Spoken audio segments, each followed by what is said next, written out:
দেখো সিমই করেছি, আমার ঠাম্মা বানিয়ে দিয়ে গেছে। আমি যেহেতু এটা করতে পারি না, তা এখন দুধ গরম বসিয়ে দিচ্ছি, এটা তৈরি করব।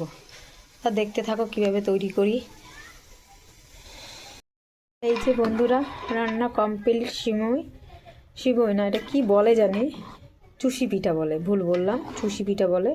যে পুরো রেডি দেখো বন্ধুরা, দেখেছো? এখন একটু ঠান্ডা হলে এটা জমে যাবে। পুরো দুধ দিয়ে করেছি, ঘন পুরো, কি দারুণ দেখেছো? সিওই করেছি, এটা সিওই, আমার সিওই হয়ে যাচ্ছে বারবার। এটা চুষি পিঠে ঠাম্মা করে পাঠিয়েছে, আমি বানালাম। মানে উনি কেটে দিয়েছে, আমি কাটতে পারি না এগুলো বাইরে থেকে। তারপর যদি দুধ দুধ কেনারও পয়সা দিয়ে গেছে, বলছে করবি। তাই যে করলাম, নাতি জামাই ভালো খায়, আমার ছেলেও ভালো খায়, ছোটো ছেলেও ভালো খায়, বড়ো ছেলে, আমিও ভালো খাই। তো কমপ্লিট বন্ধুরা, কেমন হয়েছে কমেন্ট করে জানাবে। টাটা।